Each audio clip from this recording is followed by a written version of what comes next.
esta oportunidad estamos con nuestro amigo David Salvatierra, escritor de tres cuentarios que son muy interesantes, que han sido de mi agrado en su totalidad, sobre todo este último que se llama ¿Acaso no matan a los pitbulls?, presentado en la última feria del libro. Hola David, ¿cómo estás? Hola Jorge, bien, gracias por la invitación a este proyecto que tienes en Te lo cuento, que ya está pegando poco a poco, que veo que la gente lo comparte, muchos usuarios están entrando a chequear las novedades, sobre todo de la literatura que se hace por estos lares, ¿no? Que es tan Ujú. importante difundirla y que no todo quede en Lima, ¿no? En los grandes literarios, entre comillas, que a lo que estamos acostumbrados, habiendo tanto que explorar en otros lados, ¿no? En el norte sobre todo. Así es, y la movida literaria últimamente está bastante ajetreada aquí en la ciudad, entonces hay que aprovechar por ahí y Sí, tratar de... en los últimos años hay una movida importante, ¿no? Ahorita, precisamente hay una feria en el centro, una feria del libro que organizada por la Casa de la Literatura, ¿no? Algo que no había acá. O sea, entonces, esto ya es un buen indicador, ¿no? Que la cultura se está moviendo no solamente con esfuerzos propios de la localidad, sino ya con algo un poco más grande, ¿no? Está muy bien eso. Sí, sí, eso es algo que hay que aplaudir. Y también tengo entendido que en septiembre va a haber otra feria del libro, entonces son muy buenas las noticias que nos están trayendo este 2026 y que esperemos continúen. Bueno, David, te tengo por aquí unas cuantas preguntas que he ido elaborando para esta entrevista. Y bueno, son referenciales, por ahí podemos ir haciendo otras preguntas más en caso sea necesario. Y bueno, empecemos. David, tú naciste en Lima, sin embargo en tu literatura se te siente como si fueras un trujillano de toda la vida. Asimismo, también has estudiado economía y has trabajado en cruceros. Pero a diferencia de muchos autores que utilizan este tipo de experiencias personales para poder engendrar sus historias, crear personajes, no necesariamente en lo que es autoficción, pero sí que pueden utilizarlo como un punto de partida para la creación. Ese germen no lo encuentro en ninguno de tus relatos, exceptuando un par de cosas que ya te comentaré en unas preguntas posteriores. Y dime, ¿es algo que tú has tenido premeditado, no vincular tus textos con tu propia vida o con tu propia historia? Yo creo que es parte de un proceso, porque si bien es cierto en los últimos cuentos que he escrito, sobre todo en los últimos comentarios, en los dos últimos, pongámosle, no utilizo mucho mi experiencia propia, ¿no? A pesar que el penúltimo libro se llama Todas las familias tristes, lo que podría llevar a pensar que es un retrato asolapado de mi familia, ¿no? En realidad tiene muy poco de mi familia, ¿no? Son cosas más que he imaginado, testimonios que yo recojo por acá, por ahí, ¿no? Tú sabes que siempre se recogen por ahí chismografías familiares, involuntariamente, ¿no? Uno por ahí Claro. termina escuchando y uno se apropia de eso, pues no, que es lo que hace todo escritor, ¿no? Cuando escucha o es testigo de algo, de una historia interesante. Sin embargo, en mi primer libro de cuentos, Lo que sé de mi madre, que se publicó hace ya un poquito más de 10 años, ese primer comentario sí tiene mucho de mi experiencia propia, no en el sentido de la autoficción, digamos, porque es algo que yo no practico, no he practicado y no creo que practique porque la autoficción me parece un género sí es válido, ¿no? ¿No? Hay muchas grandes piezas de autoficción, pero yo me siento un poco incapacitado para trasladar mi experiencia personal eh, literalmente a la literatura en forma de cuento o de novela, ¿no? No puedo, porque me parece que la realidad, al menos como yo lo utilizo para escribir, ¿no? Como materia literaria, no, me sirve solamente, pero hasta cierto punto, ¿no? Porque yo creo que hasta las obras de no ficción utilizan recursos de la ficción, ¿no? Siempre hay que completar, los engranajes de la ficción siempre sirven para completar cualquier pieza literaria, así sea autoficción o no ficción, o crónica. También hay que poner se pone un poco de ficción en eso, ¿no? Yo he practicado un poco la crónica cuando hice periodismo, hace ya muchos años, ¿no? Cuando tenía veintitantos. Y ahí te das cuenta que las herramientas de la ficción te sirven para todo eso, ¿no? Para completar ciertos huecos, ¿no? Ciertas hendiduras por las cuales tú tienes que pegarlas con algo. Digamos que es así, ¿no? Tú tienes las piezas de la realidad del material literario, entonces para que todo eso se solidifique, para aglutinarlo, necesitas un poco de ficción, ¿no? Porque si no, no pega, digamos. Pero en mi primer libro de cuentos sí utilizo un poco más de mi experiencia personal, pero a medida que yo he ido avanzando, quiero creer que ha habido un progreso, no tanto en, no sé, en la calidad literaria, sino en mis procedimientos. Digamos que en el primer libro sí estaba un poco mucho más basado en mi experiencia personal, mi experiencia familiar, pero a medida que he ido pasando de un cuentario a otro, he ido dejando esa experiencia personal, que tampoco es una gran experiencia, ¿no? Yo no he sido un aventurero, no he sido un político, no he sido un hombre, un viajero, un peregrino, ¿no? Que he ido por el mundo. He viajado, sí, mucho, pero tampoco me he dedicado a eso, ¿no? Como para tener tanta experiencia como para plasmarla en mis libros. Entonces, a medida que he ido avanzando de un libro a otro, he ido utilizando menos mi experiencia personal que la imaginación, ¿no? O las lecturas, o, o mi afición por ciertos escritores, ¿no? Por cierta literatura. Entonces, ya mis últimos cuentos se nutren más de eso. Se nutren más de la imaginación, se nutren más de mi curiosidad por la ciencia ficción, por el cuento histórico, por la especulación, ¿no? Que es algo que me parece que es una beta que mucho más grande, que la experiencia propia, ¿no? Uno puede Ujú, imaginarse cientos de cosas, puede especular sobre realidades alternativas o escenarios futuros, mucho más de lo que puede extraer de su propia experiencia, ¿no? Que tampoco, no creo que una persona tenga tanta experiencia valiosa como para ponerle los libros, porque uno no vive tanto tampoco y la vida de uno no tampoco es tan interesante, ¿no? O sea, uno puede creer que su vida es muy interesante, pero en realidad a veces no lo es, ¿no? Por lo general no lo es, por lo general no lo es. Así que yo creo que ese va a ser el camino o el derrotero por el que transitaré en mis futuros cuentos también. genial. Una de tus primeras obras fue El sentimiento de fuga, ¿no? Que es una Sí, novela corta. sí, sí. eh, y ahí me queda la pregunta, ¿por qué dedicarte a los cuentos y dejar de lado la novela? O sea, habiendo ya tenido la experiencia con esta. Sí, sí, sí, sí, sí. Bueno, tuve una experiencia con la novela o la novela corta que fue El sentimiento de la fuga, ¿no? Que tenía un subtítulo que no salió en la edición, que era Crónica de un escolar noventero, ¿no? Que podía llevar a pensar, y por mucho, en donde se leyó, sobre todo en colegios, ¿no? En secundarias, donde se leyó mucho este libro, llevó a pensar de que todo eso me había sucedido a mí.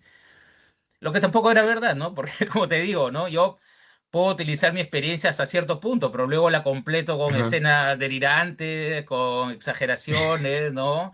Con mitología sobre la propia vida del personaje, que ya no me pertenecen a mí, sino más bien al personaje, le pertenecen al personaje y no a mí como autor, pero hay mucha Ujú, confusión esta, cuando sobre todo en los lectores jóvenes, que todo lo que el escritor escribe le ha sucedido, ¿no? ujú, Es natural porque la formación del lector, cuando se inicia, ¿no? Lleva a confundir mucho el autor con el narrador, ¿no? Y yo creo que ya estaría mucho de los profesores que enseñarles a distinguir el uno del otro, ¿no? Que ujú, el escritor es uno y el narrador es otro. Claro, yo tuve esta experiencia de la novela, pero como yo soy, voy a repetir algo que dijo Monterroso. Monterroso decía: el escritor al que le gustan las novelas escribe novelas. El escritor que escribe cuentos, que le gustan los cuentos, escribe cuentos. A mí me gustan los cuentos, decía Monterroso, por eso escribo cuentos.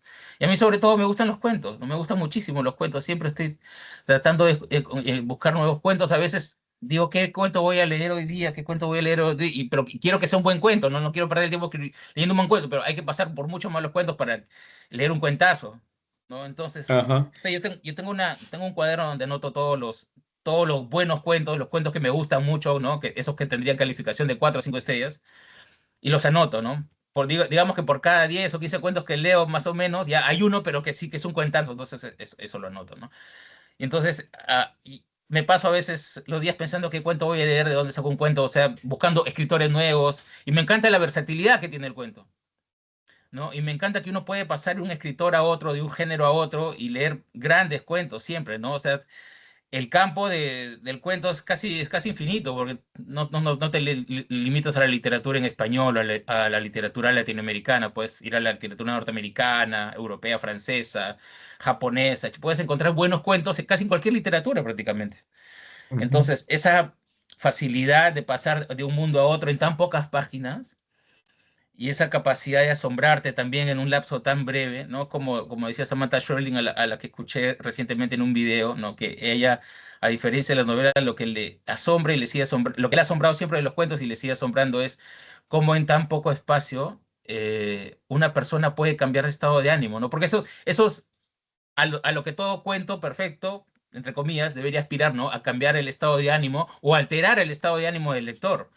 Si un escritor logra alterar el estado de ánimo al menos mínimamente del lector, ha logrado prácticamente un milagro, ¿no? Ha logrado un milagro. Entonces, eso es a mí algo que a mí siempre me sigue asombrando porque yo siempre encuentro cuentos que me siguen fascinando, ¿no? Me siguen asombrando cuentos que no he leído. Y yo estoy seguro que mañana, pasado mañana, voy a seguir encontrando nuevos cuentos que me van a seguir asombrando. Entonces, esa fuente inagotable es a mí lo que me mantiene vivo, digamos, como lector primero, ¿no? Y luego como escritor.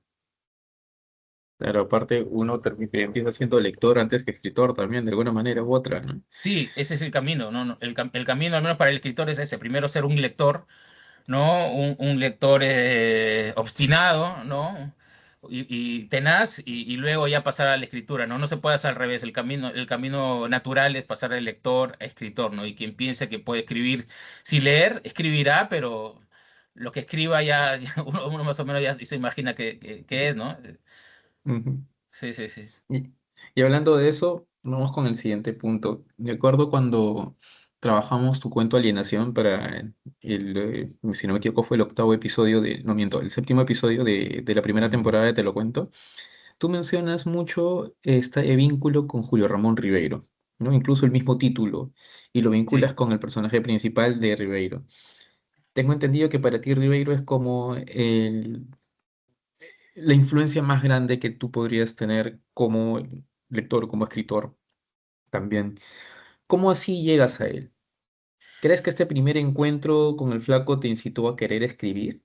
¿Y Sí, qué sí, otros mucho, autores o muchísimo. personas fueron los que te Creo, motivaron a creo hacerlo? que, no sé si es la influencia más grande, pero sí fue la primera y la más importante. Yo tenía, y lo he perdido ese tomo. Yo tenía, bueno, mi papá es un gran lector. O sea, si yo soy lector es porque en mi casa siempre hubo libros. ¿No? Yo no, Ujú, no recuerdo que un momento en que yo descubra la literatura, porque es algo que yo siempre estuve rodeado de libros, ¿no? O sea, en mi casa mi papá siempre tiene una biblioteca grande, compraba colecciones de libros, ¿no? Por ejemplo, estas colecciones que salen ahora del comercio, que se venden en los ujú, kioscos, él las compraba todas siempre, ¿no? Enciclopedias, literatura. Entonces, en mi casa siempre hubo una buena biblioteca en la sala. Pero cuando yo llego a la secundaria, no sé de dónde salió, si lo compró mi papá, lo compré yo, o no, lo trajeron, pero llegó una palabra del mudo en la edición de ujú, Mía Batres, que tenía 29 cuentos, hasta ahora lo recuerdo. Tenía 29 cuentos de Rivero. Era la palabra del mudo, pero era una selección de cuentos, no la palabra del ujú, mudo de ahora, que son dos tomos, que están los cuentos ujú, completos, sino era una edición de Mía Batres más o menos del año 91, 92, por ahí. Y yo creo que me pasé toda la secundaria leyendo ese libro, porque fue la primera vez, creo, que ya descubrí la literatura con mayúsculas, ¿no? La literatura en serio, porque me pareció tan real todos los personajes de Rivero, todos los personajes me parecían, no sé, que estaban en mi cuadra, yo podía salir a caminar, caminando al centro, me podía encontrar a los burócratas que pululan por los cuentos de Rivero, estos derrotados, ¿no? Estos fracasados que van por la vida esperando su revancha y que nunca la consiguen, ¿no? Estos personajes racistas que, por ejemplo, en Alienación los veía en mi colegio, ¿no? Eso mismo se repetían. Rivero los describió en los años 50, 60 y en los 90 persistían en estos personajes que él había escrito en Lima de los 50 y los 60 persistían en el Trujillo de los 90.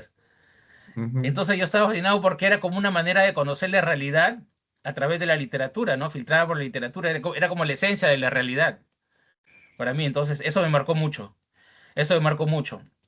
Entonces yo creo que esa fue la primera influencia que me llevó a escribir mis primeros cuentos. Ya luego en la universidad vinieron los latinoamericanos, sobre todo, Borges, Cortázar, Monterroso, ¿no? Arriola, pero el primer cuentista que yo leí con fervor, sí fue Ribeiro. Y tanta es mi deuda con él que yo escribí un cuento quise escribir un cuento a la manera de Ribeiro, ¿no? Fue totalmente deliberado, ¿no? Fue como mi propia versión de Alienación, pero en los años 90, en un colegio Ujú. católico del norte del Perú, ¿no? Puede ser Trujillo, puede ser Chiclayo, puede ser, pero definitivamente no es Lima. pero fue mi versión. Y tenía otro título en un principio. Creo que se llamaba Amistad Verdadera. Amistad Verdadera, pero luego me di cuenta que era tan ribeiriano el título que no tenía por qué esconderlo. Así que le puse de cajón Alineación. Y en alguna antología, yo le puse un subtítulo y decía, era cuento millennial, no, cuento ribeiriano para millennials. Y en una antología salió con ese subtítulo, así, cuento ribeiriano para millennials, describe perfectamente la intención, que es un cuento ribeiriano, pero para milenios, para gente que creció entre los 80 y los 90, que vivió su adolescencia entre los 80 y los 90, ¿no? Y ahí está el personaje racista, ahí está el matón, ¿no? Ahí está el pituco, ahí está ahí están los amigos también que se unen al maltrato, pero ahí está el personaje que en lugar de huir, ¿no? En lugar de escapar de todo eso, ¿no? Él emprende, como digo en el cuento, una fuga hacia adelante, ¿no? O sea, en lugar de huir de sus enemigos, se une a ellos. Trata de ser como ellos, trata de mimetizarse, ¿no? De ser uno más. Y nunca lo va a lograr. Nunca lo va a lograr, ¿no? Y nunca lo logra. Y yo siempre me pregunté, años me pregunté, por qué Ribeiro había elegido ese tono para escribir Alienación. Es una pregunta que me pasaba por la cabeza. ¿Por qué? ¿Por qué burlarse? ¿Por qué burlarse de un personaje que era un pobre chico, ¿no? Estaba siendo maltratado, ¿no? Al que le pegaban, al que le insultaban, al que le trataban como una zapatilla, ¿no? Al que no tenía una oportunidad en la vida, que se vio prácticamente, se autoexilió para encontrar su lugar en el mundo. Y Ribeiro, el narrador de Ribeiro, lo trata con un desprecio, ¿no? Entonces te das cuenta, lo trata con desprecio, Ujú, siempre se está riendo de él. Y yo me preguntaba, ¿por qué? ¿Por qué? ¿Por qué? Entonces ya me dije, hasta que un momento me dije, es que no hay otra manera de describir este personaje, porque lo que Bob, lo que Bob López hace básicamente es un acto ridículo, renegar de su ujú, propia identidad, ¿no? Es un personaje ridículo. Y todo lo que él hace, él es ridículo. O sea, no hay manera de apiadarse de un personaje como este, ¿no? Entonces, no hay manera de que tú lo describas en un tono trágico, pues, ¿no? Imagínate la tragedia de Bob López, ¿no? Un pobre negrito que es bulleado en el colegio, ¿no? Pobre, pobre, pobre. Ese cuento no hubiera durado ni 2 días en la memoria de los lectores. No hubiera durado, estoy recontra seguro. No había manera. Entonces dije, ese es el tono, pues no, ese es el tono. Y ese es el tono que yo también utilicé para narrar la historia de Josefino Carrión de Mi Nación, ¿no? Y caí en la cuenta de que no era la primera persona, el primer escritor que lo hacía. Hay muchos escritores que han homenajeado a sus escritores favoritos con su propia versión de cuentos consagrados. Por ejemplo, Edmundo Pasoldán escribió su propia versión de continuidad de los parques de Cortázar. Por ahí John Cheever escribió no, Richard Ford escribió su propia versión creo que de Reunión de John Cheever, y varios escritores han escrito su propia, Borges escribió su propia versión de La Mil y una Noches, entonces, y la literatura también es eso, ¿no? Un juego de homenajes, ¿no? Un juego de espejos en el que un escritor, ¿no? Le cede la posta a otro o le otorga los recursos a otro para escribir, para reescribir una nueva historia con nuevos personajes en una nueva realidad, en un nuevo contexto, ¿no? Y yo creo que, ujú. bueno, yo siempre releo a Ribeiro y creo que siempre voy a estar en deuda con él, ¿no? Como el primer escritor que me influenció y definitivamente el que me llevó a escribir cuentos. Eso ya lo he dicho antes, es el primer escritor que me llevó a escribir cuentos. Un ejercicio muy de pila, ¿no? Como que estés ahí como un investigador prestando atención a todo lo que hay y lo que te llama la atención, agarras y lo vuelves a escribir a tu manera. Sí, claro.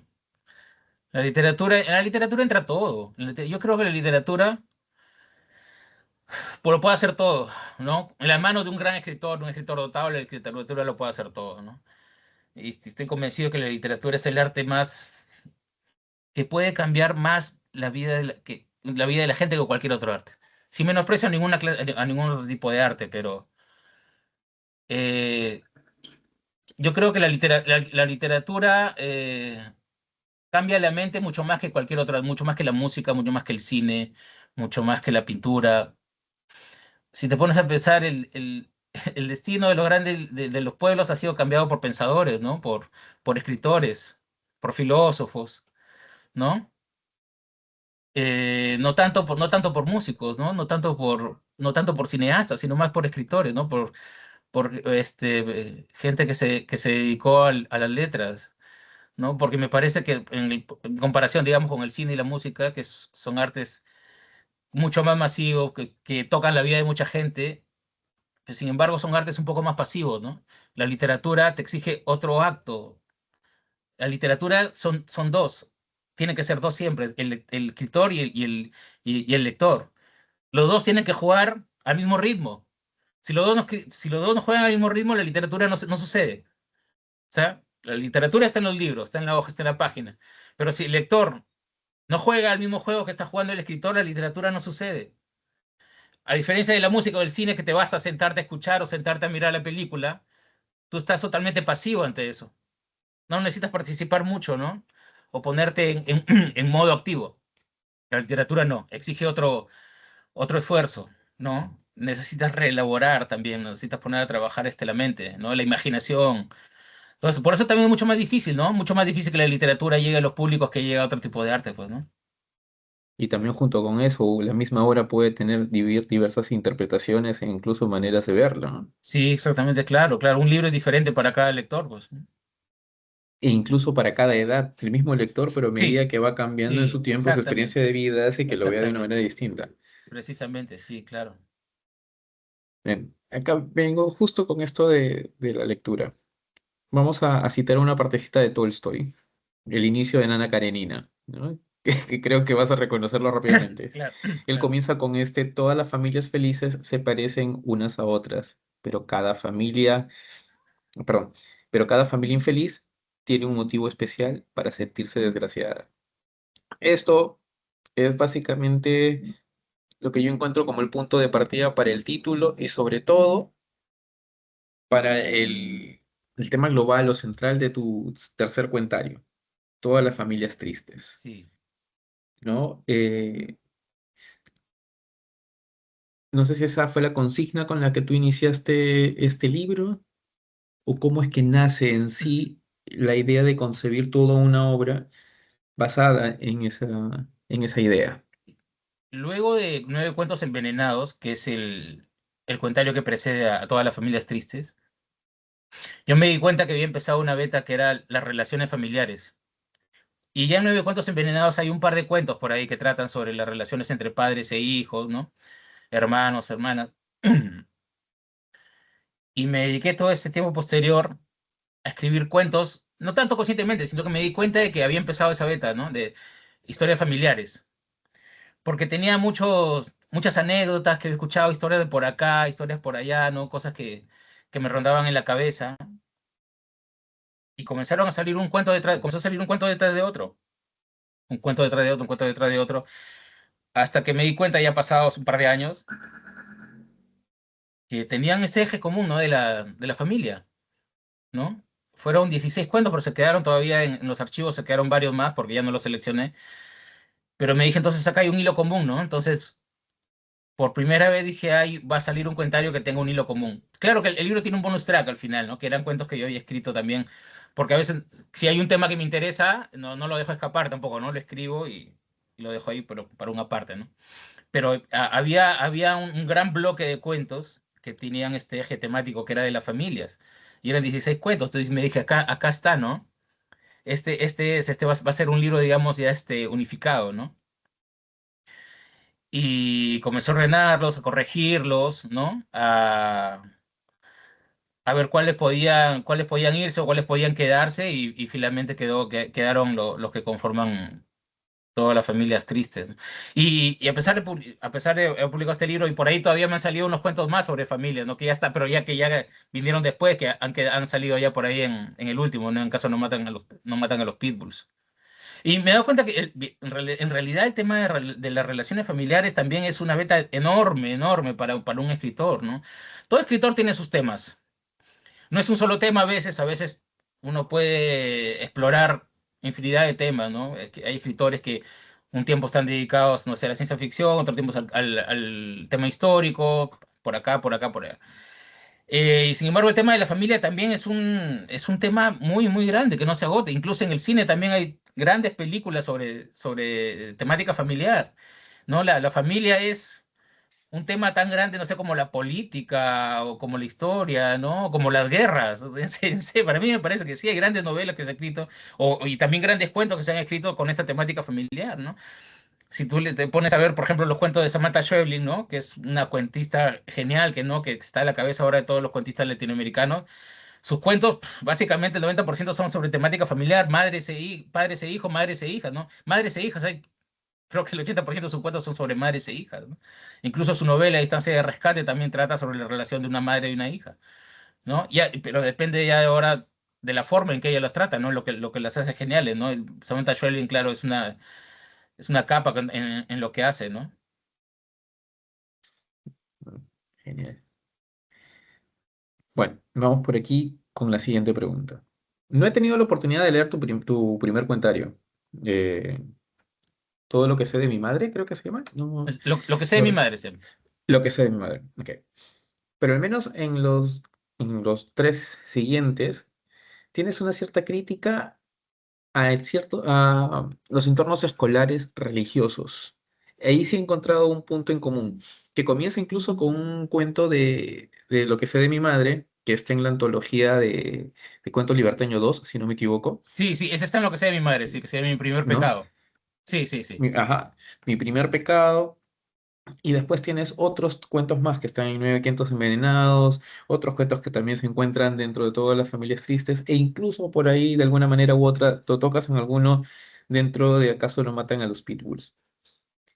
Y tú has estudiado en un colegio religioso de Trujillo. Sí, claro. Sí, sí, ¿Crees, sí. crees que alguna experiencia que haya ocurrido dentro de ese colegio haya marcado de alguna forma para que lo toques en diversos eh, textos o en diversas producciones literarias que tú tengas? Sí, completamente, claro. Sí, por supuesto, claro que sí. De ahí, todos estos cuentos que tocan la temática religiosa salieron de mi colegio. Salieron de mi experiencia en el colegio. Sí, sí, sí. Porque, no sé, llega un momento al menos a mí me llegó un momento en que sentí un choque, ¿no? Entre mi vida, entre lo que yo pensaba que era la vida y entre lo que el colegio te decía lo que debía ser la vida, ¿no? Los ritos religiosos, las relaciones entre sacerdotes y alumnos, y al mismo momento también la hipocresía un poco, ¿no? De la Iglesia Católica, ¿no? Y a mí esto me causa, sobre todo, me causa mucha gracia, más que una indignación de salir con antorchas a quemar las iglesias. No, a mí más me causó gracia, porque si tú te fijas en mi primer pecado, es un cuento totalmente humorístico, ¿no? ¿No? Que habla de un tema picante, pero sin embargo nunca menciona explícitamente de qué se está hablando. ¿No? Por eso yo creo que se pudo leer en colegio, porque si en algún momento hubiera puesto, ¿no? El chico que se masturbaba, creo que jamás hubiera, jamás, hu- jamás hubiera podido llegar a plan lector. Y sin embargo, el cuento trata completamente de eso, ¿no? De un chico que tiene Ujú. tanta conciencia del ojo de Dios, que lo está vigilando, que no lo deja masturbarse en paz. No se puede masturbar porque piensa que Dios lo está mirando y lo va a juzgar el día del juicio final. Y sin embargo, en este cuento en ningún momento se menciona eso, ¿no? No se menciona la masturbación, no se menciona la pornografía, se menciona, bueno, de una manera muy humorística, ¿no? Y satírica, ¿no? De lo que este chico está haciendo, pero yo creo al menos, según lo que me han dado a entender los lectores, que se entiende perfectamente, ¿no? De qué está hablando, de qué se trata el cuento, de qué se trata el cuento. Por eso a mí me llama la atención escribir sobre este conflicto entre un personaje que se siente fuera de lugar en un contexto religioso y la religión, ¿no? Es sobre todo eso, ¿no? Bueno, en realidad yo no tengo ningún problema con la gente religiosa, ¿eh? Con la que tiene la fe y la practica para llevar una vida plena. La mayoría de mis amigos son católicos, ¿no? Son gente de fe. Yo no tengo ningún problema con ellos, no tengo ningún conflicto, ¿no? Pero a mí lo que sí me interesa es el personaje este, ¿no? Que se sienta fuera de lugar dentro de un contexto religioso. O sea, para mí, literariamente, tiene mucho potencial, ¿no? No, sí, Entonces, justo lo dices. mientras yo me encuentre una manera nueva de darle la vuelta a esa historia, yo lo voy a seguir haciendo seguramente, ¿no? No, y es más, Interesante la manera como los abordas, digo los, porque es en distintos cuentos que he encontrado este tema. En Mi primer pecado, el tono humorístico, pero también la agilidad con que vas desarrollando la historia y la sutileza con que mencionas también de manera implícita lo que tú dices, ¿no? Pero también está algo similar en un cuento de todas las familias tristes, que ahorita no recuerdo el nombre, donde el protagonista habla, hay una parte donde dice, es la primera vez que nuestro colegio sale en la televisión. Y era porque Sí, encuentran al cura con la sí, empleada, creo, si no me sí, con la empleada de equivoco. limpieza, sí. Un año difícil se llama, No. un año difícil. Ajá. Sí, es un cuento que en realidad son tres historias, pero las tres historias se cruzan, se chocan porque sea en un mismo tiempo, en un mismo contexto, en un mismo escenario, en un mismo Ujú, ambiente, ¿no? Pero son tres historias diferentes, pero las tres se tratan sobre todo eso, ¿no? El claro, conflicto de los claro. personajes con este choque, con esta hipocresía, ¿no? Que hay uno de ellos, claro, es el chico, el estudiante, ¿no? Que se emociona porque su colegio sale en la televisión, porque uno de los curas, ¿no? Había sido encontrado infraganti, en Ujú. flagrancia, teniendo relaciones con la mujer de la limpieza, ¿no? Y esto es un caso que sucedió en Trujillo, ¿ah? Tampoco no es algo que que me he inventado. Pero yo creo que hemos estudiado en el mismo colegio. Y yo recuerdo cuando estaba en primaria se hablaba de uno de los curas con una profesora incluso. Sí, ¿No? son cosas que flotaban era parte de la mitología, ¿no? Todos sabemos que Ah. parte de la mitología era saber quién estaba con quién estaba con quién, sí, sí.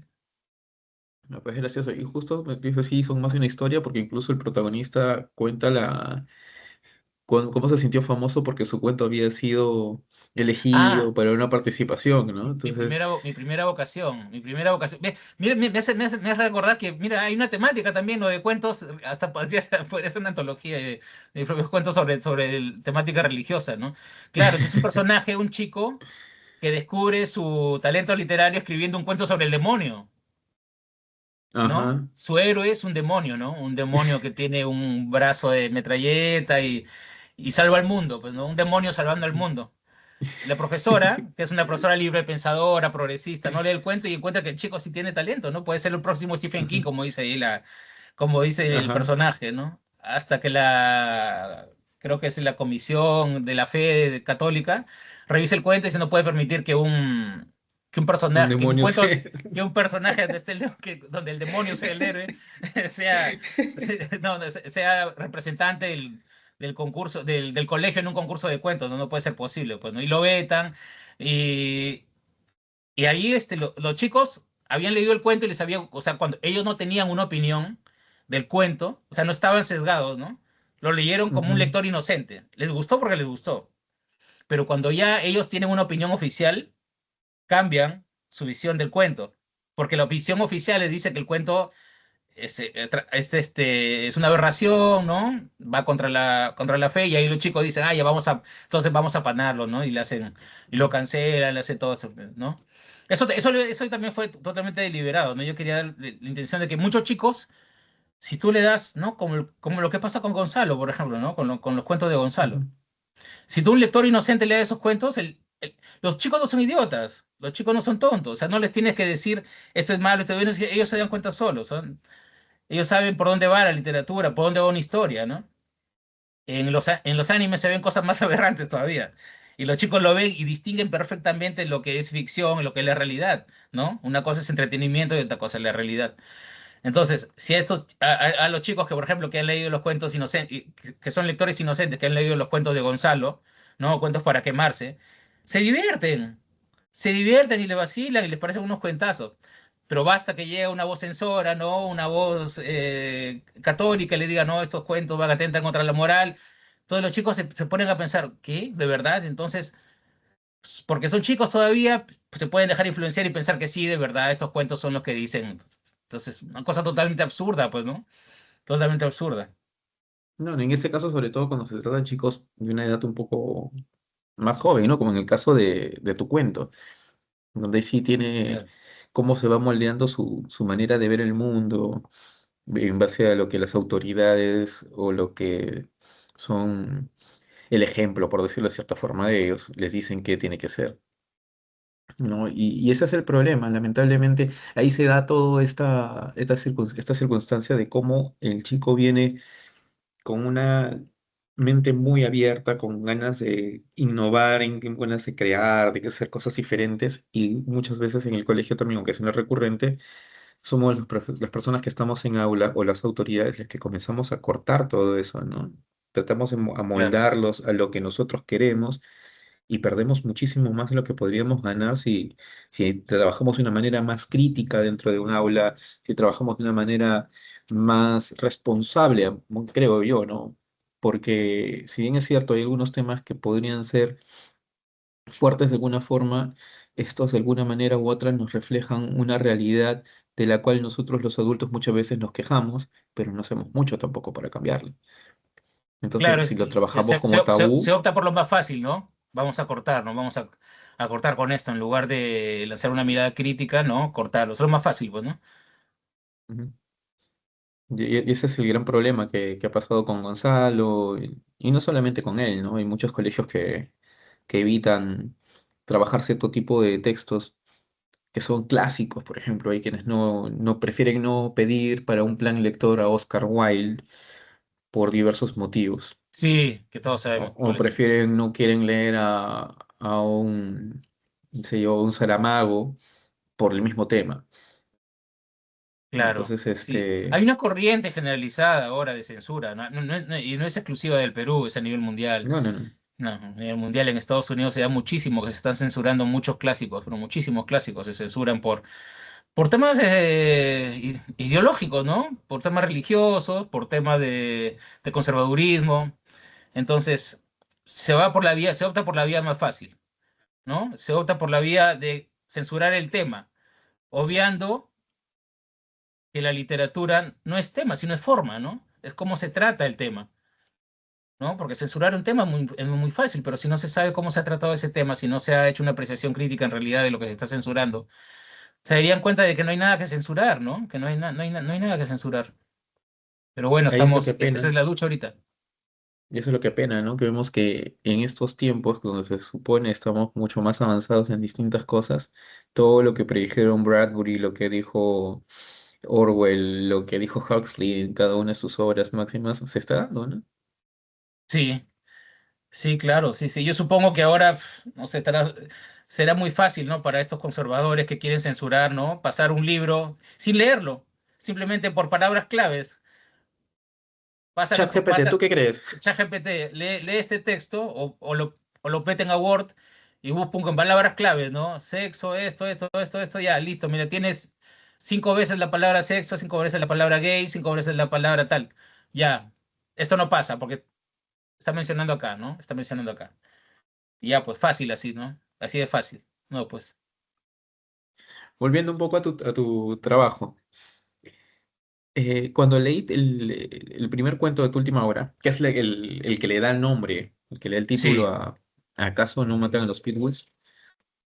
Como te lo mencioné en un mensaje, ¿no? Me capturó mucho la manera en que trataste desde el personaje, la combinación con la forma de vincular la personalidad de este, incluso hasta con el ambiente en el que él vive, ¿no? Los distintos recursos que has utilizado para poder armar esta historia, que es bastante eh, retadora de cierta forma, ¿no?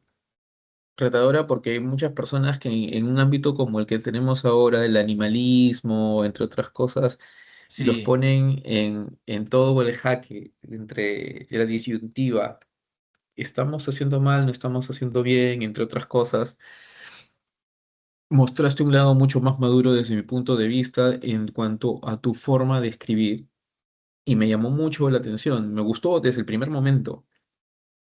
Y a medida que iba leyendo, no sé si fue algo ya preconcebido, una idea que de alguna forma tenía en mente, porque habíamos hecho justo lo de la canción un tiempo antes, encontré cierto punto en común con Tito, desde dos aristas diferentes, ¿no? Mientras que en Tito tenemos al hermano que está dentro de un ámbito familiar cercano, que aun cuando tenía diferencias con Tito en este caso, sí, lo apoya y la decisión más difícil es él aceptar la misma decisión de su hermano y dejarlo ir, como sí, sí, muestra sí, de amor, sí, ¿no? Pero no está solo. Él está acompañado de su familia, está acompañado de papá, Sí. está acompañado de mamá. Bueno, en el caso de ¿Acaso no matan a los pitbulls? También la decisión más fuerte o el conflicto más grande que yo encuentro en el personaje es el hecho de aceptar que tiene que dejar ir a su mascota también, ¿no? Que tiene que dejar ir a este animalito, este gato, partir, pero desde una coyuntura completamente diferente, porque prácticamente él había abocado todo su amor, toda su compañía, toda su esencia a ese ser, ¿no? Esta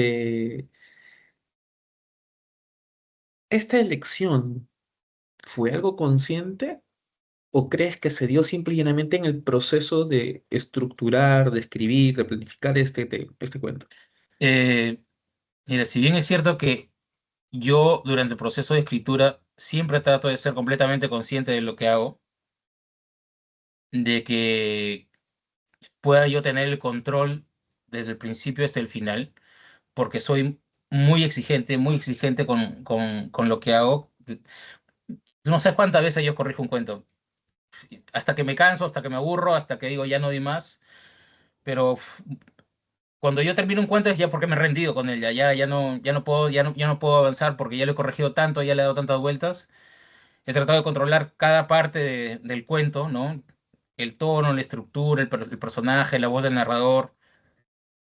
Y sin embargo, hay cosas que sí se me escapan inconscientemente, que no es tanto el tema de forma de estructura, sino de tema, creo, de temática. Y este creo que es un tema que a mí se me desliza inconscientemente, que es el tema de la pérdida y cómo asumes una pérdida, cómo asumes un momento tan difícil y esta lucha entre quedarte con tu ser querido o dejarlo ir.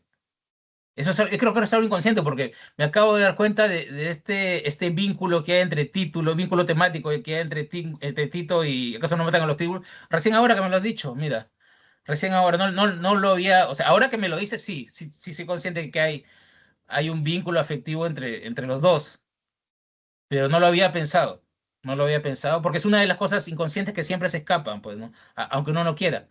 Uno se da cuenta, pero tú como lector, por ejemplo, sí te has dado cuenta, ¿no? Entonces... Creo que ese es un tema que a mí me toca mucho y seguramente en algún momento regresaré sin darme cuenta también, ¿no? Quizás regrese a ese tema sin darme cuenta y trataré de controlar el cuento también hasta que me dé cuenta, hasta que un lector me diga, mira, acá hay algo y va a haber algo que yo no, que en lo que yo no me percaté, no reparé, ¿no? Y creo que siempre se escapa algo por ahí inconscientemente que uno no se ha dado cuenta. Y en este caso creo que es así la vinculación entre Tito y el caso no matan a los Pibu, que es básicamente la aceptación de la pérdida, pues, ¿no? Cómo asumir una pérdida, cómo vivir con ella, cómo vivir con una pérdida, ¿no? En el caso de Tito, que es el hermano, tenía mucho conflicto con Tito, pero finalmente se da cuenta como hermano mayor que lo mejor es dejarlo ir, ¿no? Por más dolor que sintiera, no había otra manera, pues, ¿no? Era una forma también de amor, pues, ¿no? Era una forma también de amor y creo que en el caso de Samuel, el personaje de ¿Acaso no matan a los People? También se da cuenta que no hay gesto de amor más grande que es dejar ir, ¿no? La persona que quieres porque la otra es hacerlo sufrir a tu costa, pues, ¿no? O Por yo sea, no sufrir, te hago sufrir a ti. claro, sí. Para que yo no sufra, te hago sufrir a ti, pues, ¿no? Sí. Bueno, en realidad, en la vida real, cuando sucede es, uf, es complicadísimo, ¿no? Ya me ha tocado pasar una vez por una situación así, yo creo que eso es algo que se queda, ¿no? Es algo que se queda y por ahí, cuando uno escribe una historia, también se va inconscientemente, se te escapa, ¿no? Sí.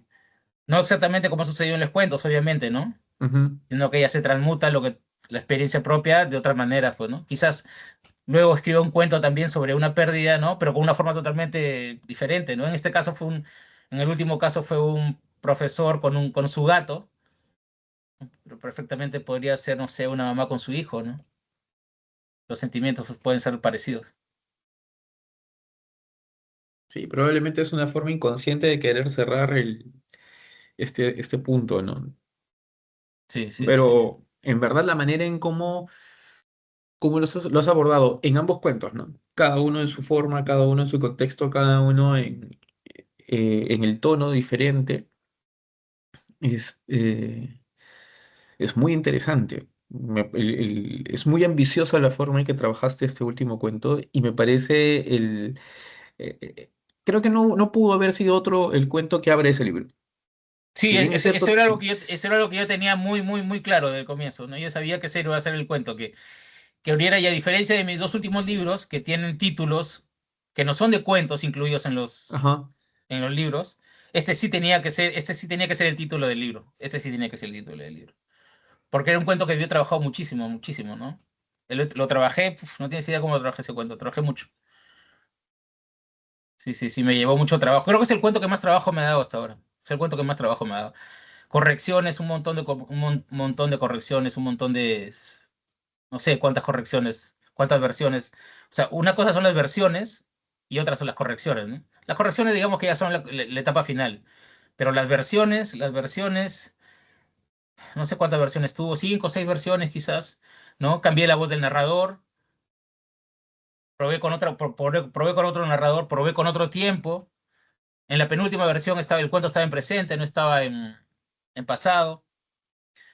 Pero luego me di cuenta que la voz clásica del narrador que narra en pasado era lo mejor. Y luego el ordenamiento de los capítulos, ¿no? Cuál tenía que ir un poco más adelante, cuál ir un poco más atrás, porque si te das cuenta el cuento va saltando un poco de atrás para adelante, de adelante para atrás, hasta que llega la versión final, ¿no? Siempre me parece que un cuento tiene que trabajarse tanto como se puede trabajar una novela. O sea, el trabajo yo creo que es el mismo. Creo que el trabajo es el mismo. O sea, hay que ponerle mucha exigencia, muchísima exigencia. No, porque un cuento tiene menos páginas no significa que requiera menos trabajo. Una cosa que me gustó también, y tienes razón, porque parece que está muy pulido en todo aspecto, como te digo, no solamente en la construcción del personaje, sino en la construcción de ambientes, incluso hasta en la relación que tiene con otras personas, que es prácticamente inexistente, ¿no? Eh, mm, Me llama mucho la atención porque abordas distintos temas al mismo tiempo, pero se sienten tan naturales como que es prácticamente parte de la vida misma. Es una persona que al final después de un divorcio, termina cayendo en una suerte de depresión, junto con eso pierde a sus padres no hace mucho, llega, él mismo se siente abandonado, al sentirse abandonado abandona su casa también, el hogar mismo, en cuanto a espacio físico, es básicamente la forma visual de cómo está él por dentro. Son muchos los aspectos que a mí me gustaron mucho, ¿no? Incluso hasta esa pregunta retórica que es la que lanza, pero sobre todo es la pregunta que de la cual podemos sacar nosotros también.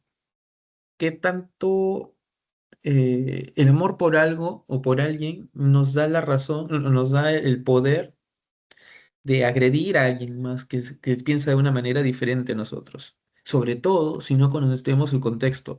Y eso es Ujú. algo que se da en el día a día, no solamente entre animalistas y no animalistas, que por acá, por donde vivo, ha pasado varias veces una chica que sale con un perro enorme sin bozal, el perro agarra y ladra, que está queriendo morder, y cuando le dices, oye, pone un bozal, agarra a tu perro, te agreden, te insultan.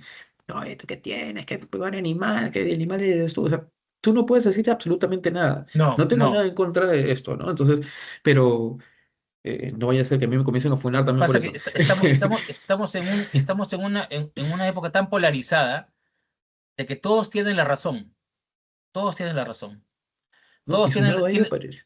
Todos tienen su razón. Hace unos días hubo un caso, un pitbull que ha figurado una señora, no sé si ha sido acá o en Chiclayo, que salió una noticia, ¿no?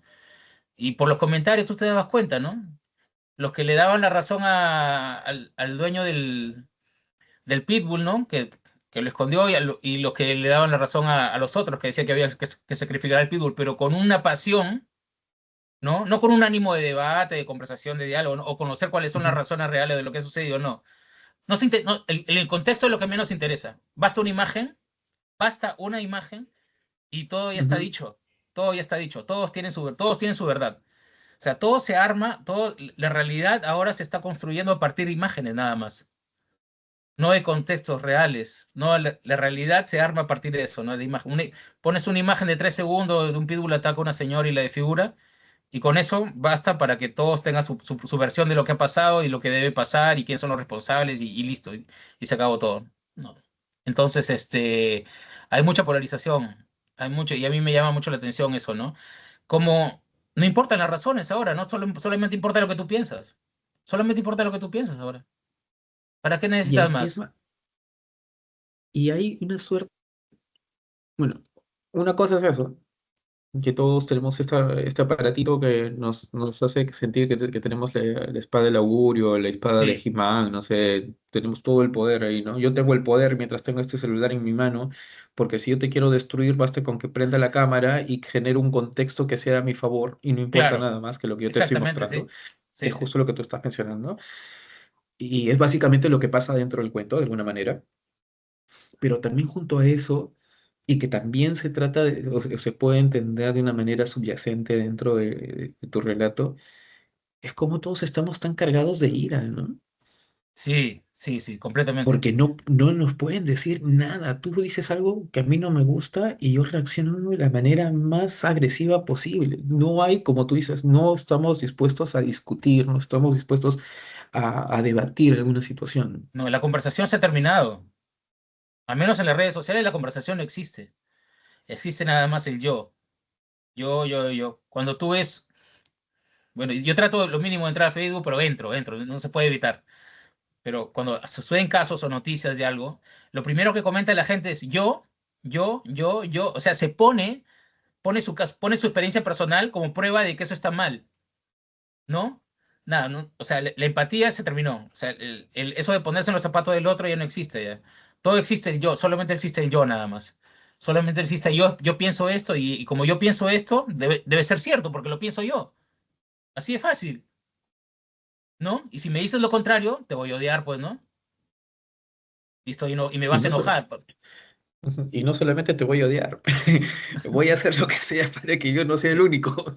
sí. Pero, y es peligrosísimo, es peligrosísimo porque No, sí, ya muy cualquiera tiene peligroso. el poder de hacerte daño de Vivimos diversas en un maneras, ¿no? estado de ira permanente, ¿no? No solamente en las redes, también en las calles, si te das cuenta, claro, ¿no? Ahora el poder del celular es que saco el celular y puedo hacer lo que quiera, ¿no? Porque voy a generar una versión de lo que sucede a mi favor, pues, ¿no? Porque lo estoy narrando de mi punto de vista, ¿no? Y la otra parte quedó en el aire. Y Sí, es sí, más, sí. incluso este, los autos, los conductores, ya no le puedes decir ni siquiera nada, ¿no? Te meten el No, no, carro no. ahí, no le puedes tú no sabes quién está ahí, te sacan una pistola, te sacan algo. Bueno, en fin, ya mejor ni siquiera pensar en ese contexto que ya se ha vuelto cotidiano en el país, no solamente en la ciudad. Eh, bueno, tenía por aquí la otra pregunta. Seguimos con el nuevo comentario, haciéndole un poquito de cherry, aprovechando. No, claro, Hay un claro. espíritu, hay un espíritu crítico bastante notorio en todos los cuentos que tú tienes, sobre todo en este último comentario, ¿no? No digo que en los anteriores no exista, pero es más marcado acá. Sin embargo, dentro de estos hay dos textos que me llamaron mucho la atención porque cambian el registro, tienen un registro diferente.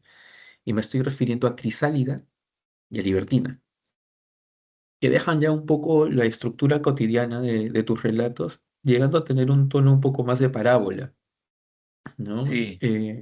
¿Tuviste esa intención en algún momento de escribir textos que puedan ser más orientados a hablar de moral de alguna forma o dejar algún tipo de enseñanza con estos? Sí, claro. Sí, completamente, porque como te dije hace un momento al inicio de la conversación, a mí una de las cosas que más me interesa, me asombra del cuento es su versatilidad, ¿no? Tenemos el cuento realista, que es lo que he intentado con ¿Acaso no matan a los pitbulls? Luego tenemos, no sé, la especulación científica, los cuentos apocalípticos, los cuentos históricos, las fábulas, los cuentos filosóficos, no sé, Crisálida podría ser una especie de cuento filosófico. Entonces, esa versatilidad a mí me encanta, ¿no? Porque me aburriría muchísimo tener una sola voz, usar una sola voz.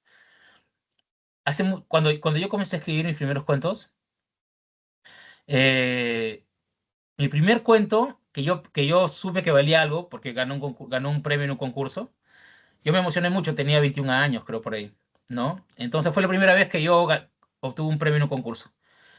Entonces yo dije, así tengo que escribir, porque como ha ganado el cuento ha ganado un premio, así tengo que escribir.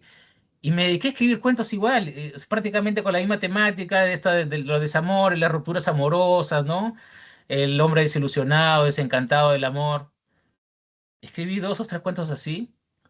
Y a mis amigos, a los pocos amigos que tenía que les interesaba lo que escribía, les daba y me decían, oye, qué bonito está bonito, está bonito, bonito. Para mí era como una estocada en el corazón que me dijeran que algo estaba bonito, ¿no? ¿Por qué? Porque el lenguaje era un lenguaje ornamental, más que nada. Hasta que, no sé, me llegó la iluminación y dije, lo leí, pero con otra mirada, dije, ¿pero qué estoy haciendo? Dije, me estoy imitando a mí mismo, me estoy caricaturizando.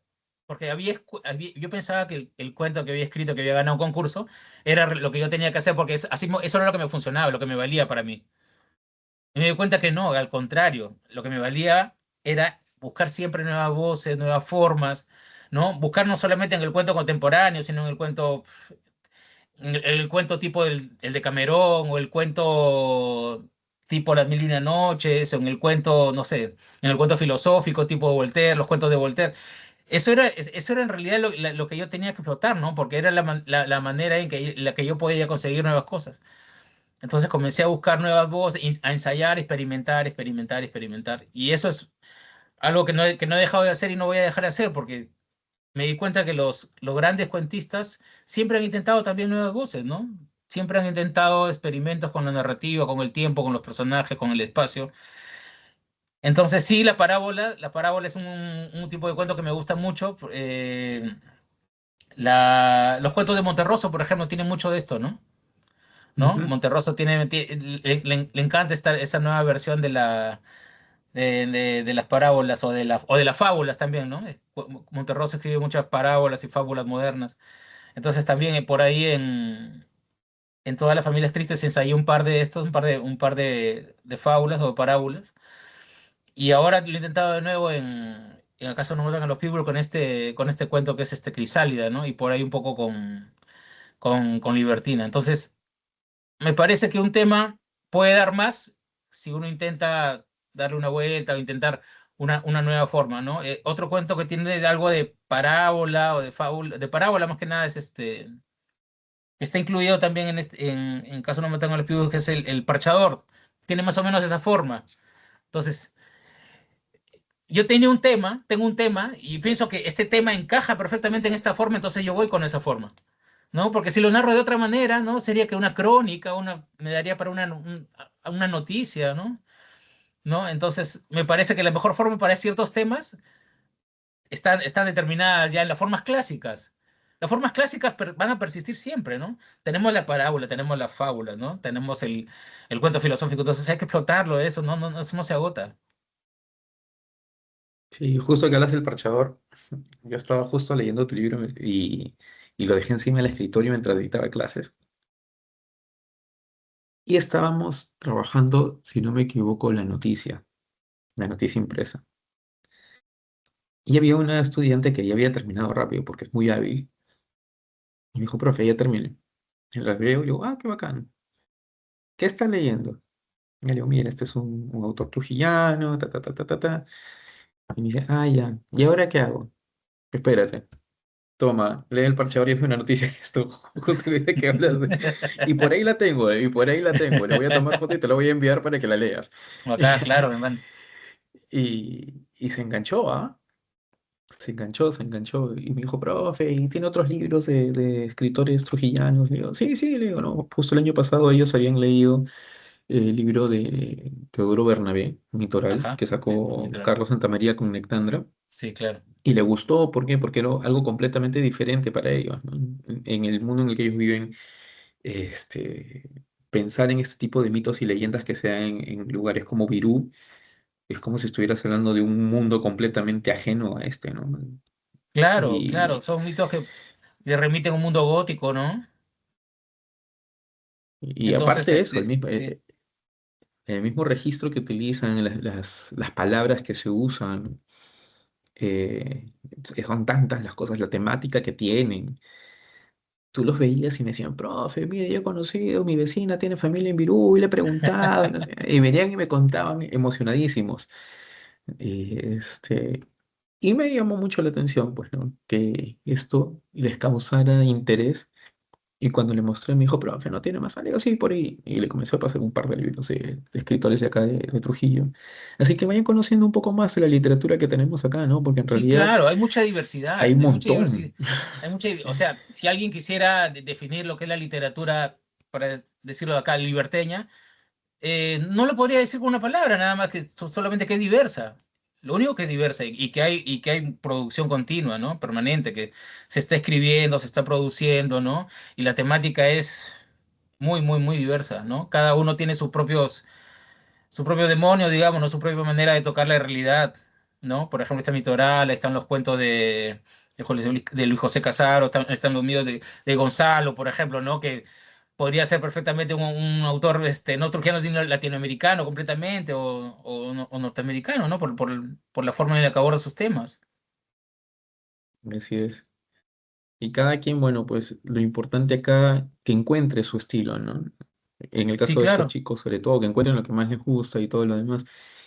Y lo que sí escuché más bien en una entrevista que le hacían a Carlos Santamaría, y que tiene que ver justo con esta oferta que tiene la literatura trujillana, y con lo que conversábamos al inicio, es lo bueno que se está haciendo mucho, o que hay mucha actividad en el aspecto de la producción, de las presentaciones de libros.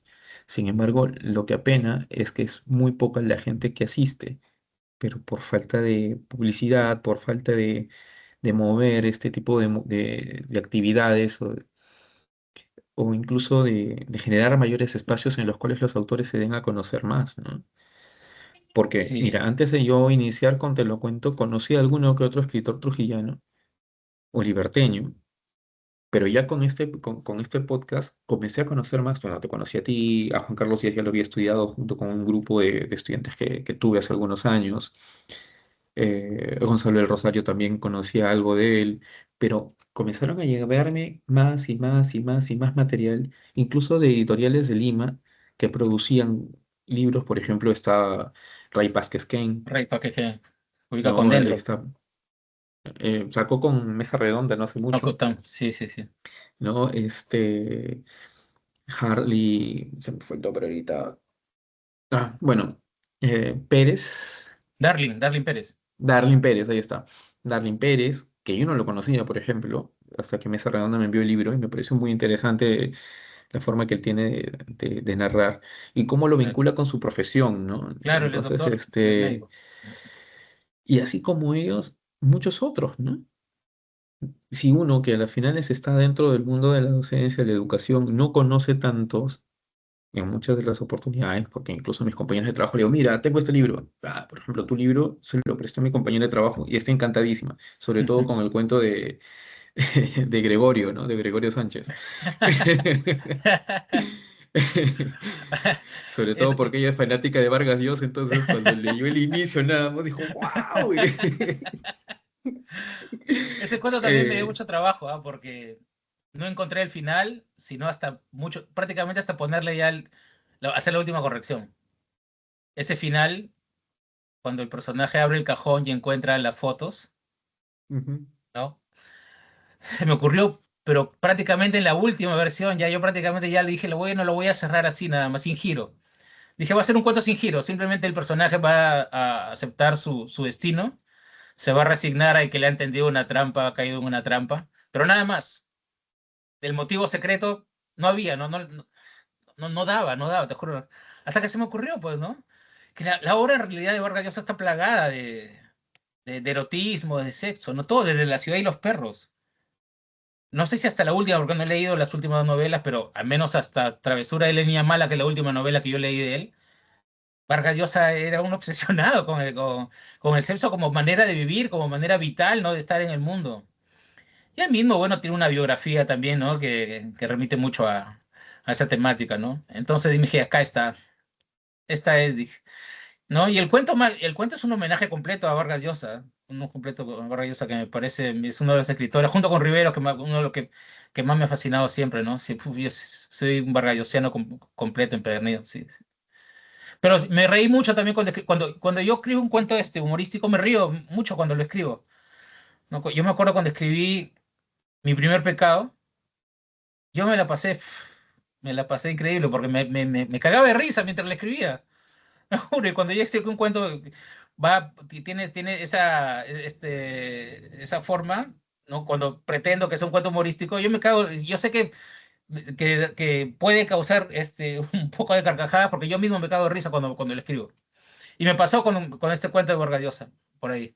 Cuando yo encontré esta escena, cuando se me ocurrió, la última escena, dije, ah, esta es y me cae de risa. Dije, ¿cómo no lo había pensado? Dije, el mismo Vargas Llosa estaría feliz, dije, no, de hacer un homenaje, porque Vargas Llosa era un hombre completamente vital, ¿no? Vital, vital completo hasta el final, ¿no? Aún hasta que se lo permitieron las fuerzas, ¿no? Por eso él seguía siendo un macho latinoamericano hasta el final, porque se divorció, se casó, se fue a vivir con su amor Lucrece. platónico. Bueno, es una historieta completa ahí. Así es. Tienes toda la razón. No, y también no sabes cómo me he divertido leyendo ese cuento. En verdad. Y los giros que tiene, ¿no? Los giros que tiene. Es muy, muy, muy interesante. ¿Qué planes para un futuro? ¿Ya tienes algún otro libro cocinándose? No todavía, digamos que estoy en mi etapa de exploración.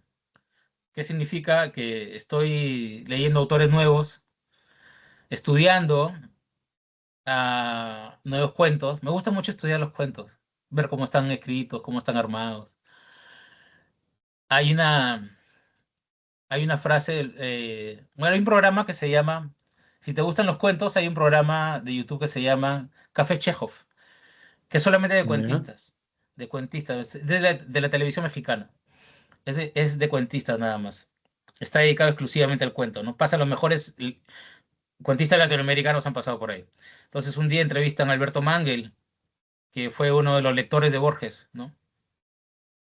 Entonces él le leía a Borges y él dice sobre Borges que a Borges le gustaba releer los cuentos o que se los releyeran, no por el cuento mismo, sino porque le gustaba saber cómo estaban construidos, cómo estaban hechos, los giros, las voces que adoptaba el narrador, el manejo del tiempo, porque dice que Borges, y Mangel dice esto sobre Borges, dice, todos piensan en Borges como un lector, como un filósofo, como un escritor, pero Borges era, antes que nada, un mecánico, dice, un mecánico de la escritura, porque Borges sabía perfectamente cuando una palabra sonaba mal o desencajaba o disonaba en una línea, en una frase.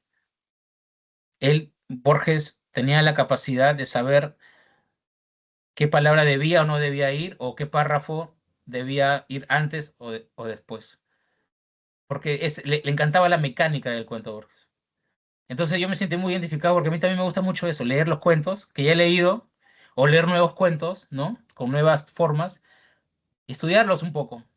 Me gusta estudiar los cuentos, cómo están escritos, saber en qué momentos hay giros, o adivinar cómo va a terminar también. Cuando lo leo por primera vez me gusta adivinar cómo va a terminar. A veces sí lo logro, digo, estoy digamos, en la primera cuarta parte, digo, "Ay, este va a terminar así". A veces atino.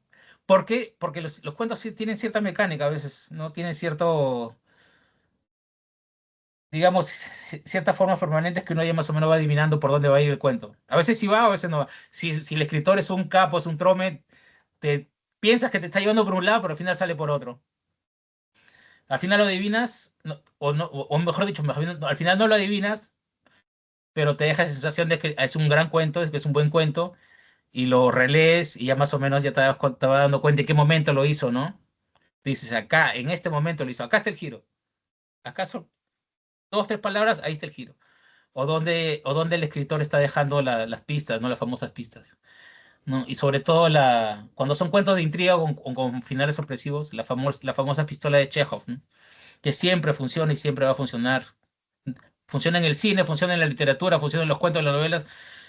Es infalible, es un recurso que va a funcionar siempre, no sé. Y funciona más en el cine, creo. Yo cuando veo una película y veo una pistola de Chekhov por ahí, digo, "Ah, ahí está, pues ahí está, esa es. Ahí lo están dejando, ahí está clarito, digo, ¿no? Igual en los cuentos, ¿no? Esa pistita que tú piensas que es insignificante, que dices, lo están mencionando solamente de pasada y esa es la clave, ¿no? ¿No? Por Es algo como está la ahí. piedra, es como la piedra que está ahí en la vereda, que solamente la ves de pasada, pero es la piedra que va a usar el personaje para matar a su enemigo, ¿no? Ahí estaba todo el tiempo, pero tú no la viste, pero no la viste, ¿no? Siempre está la pista. Y supiera la cantidad de cuentos que están escritos con ese recurso, ¿no? Y con esa película, con las películas todavía que se usan más. Entonces, ahorita estoy en esa fase exploratoria, digamos, ¿no? Para ver qué cosas nuevas puedo aprender, qué cosas nuevas puedo usar, qué más puedo robar por ahí, ¿no? Recursos que puedo sustraer para mis nuevas historias, ¿no? Así que ahorita estoy en eso. Listo, mi estimado David. Muchísimas gracias por este tiempo que nos has brindado para poder contestar las preguntas, para poder dialogar un poco. Ha sido no la siento como una entrevista, sino una charla bastante entretenida, ilustrativa también. Y espero que podamos tener un espacio así de una manera similar en otro momento. Muchas Claro que gracias. sí, ¿Algo que me quieras encantaría. decir? Tal Oh, vez una gracias, gracias Jorge despedida. por el espacio, ¿no? A mí siempre me parece muy interesante hablar de cuentos. Yo no me cansaría de poder hablar de cuentos todo el día si me dieran el espacio, ¿no? No me canso, ¿no? Como decía Cortázar, ¿no? Creo que decía, a mi cancha me trajiste o algo así, ¿no? Cuando él hablaba sobre boxeo, por ejemplo, Cortázar, cuando le hablaban de boxeo, decir, uy, no, ya perdiste porque te puedo hablar todo el día de boxeo, o de jazz, ¿no? Cuando habla de jazz. Entonces, igual a mí cuando me hablan de cuentos, sí me puedo lanzar todo el día, si me dejan hablar, si me dejan hablar, me mando horas. Pero bueno, gracias, Jorge, ya espero que una nueva conversación, próximamente. Listo. Bueno, amigos, Te lo cuento. Esto ha sido una charla con David Salvatierra. Espero que sea de su agrado esta entrevista y ya nos encontramos en una próxima oportunidad. Cuídense.